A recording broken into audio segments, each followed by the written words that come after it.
Welcome back to Rushi Sanvi YouTube channel. ఇప్పుడు మనం garam masala powder తయారు చేసుకోబోతున్నాము. దీనికోసం ముందుగా ఒక కడాయిని తీసుకొని ఆ కడాయిని స్టవ్ మీద పెట్టేసి స్టవ్ వెలిగించుకొని తర్వాత ఒక 30 దాల్చిన చెక్క ముక్కలు తీసుకొని కడాయిలో వేసుకొని ఫ్రై చేసుకోవాలి. ఇవి ఇలా ఫ్రై అవుతూ ఉండగా ఇంకొక 30 లవంగాలు తీసుకొని వేయాలండి.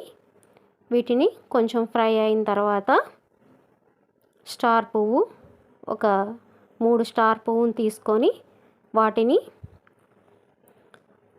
2 ముక్కలుగా తుంచుకొని వేసుకోవాలండి. అప్పుడు వీటి మొత్తాన్ని కూడా ఒక 5 నిమిషాల పాటు సిమ్లో పెట్టి ఫ్రై చేసుకోవాలి.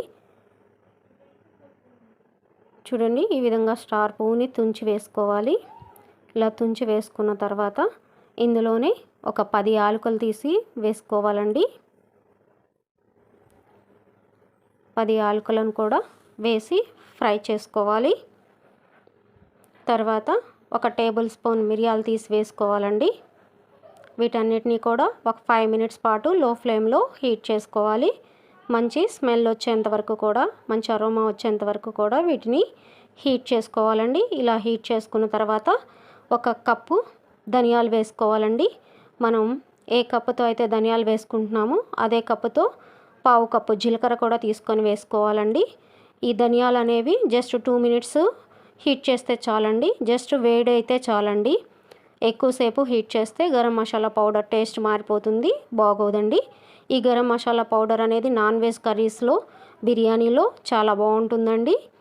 చూడండి, ఈ విధంగా మొత్తాన్ని కూడా ఫ్రై చేసుకోవాలి. తర్వాత ఒక 2-3 బిర్యానీ ఆకుల్ని తీసుకొని వాటిని కూడా వేసి ఫ్రై చేయాలండి. ఈ విధంగా ఫ్రై చేయాలి. ఇది మొత్తం ఫ్రై అయిపోయిన తర్వాత ఒక మిక్సీ జార్లో వేసుకొని చల్లారిన తర్వాత మిక్సీ జార్లో వేసుకొని దాన్ని మొత్తాన్ని కూడా ఫ్రై చేసుకోవాలండి. గ్రైండ్ చేసుకోవాలి ఫైన్ పౌడర్ లాగా. చూసారా, ఈ విధంగా గ్రైండ్ పౌడర్ లాగా చేసుకున్నాము. దీన్ని ఒక గాజు కంటైనర్లో పెట్టుకోవాలండి. 6 మంత్స్ వరకు నిల్వ ఉంటుంది. మీకు కనుక నా వీడియో నచ్చినట్లయితే like, share and subscribe to my channel.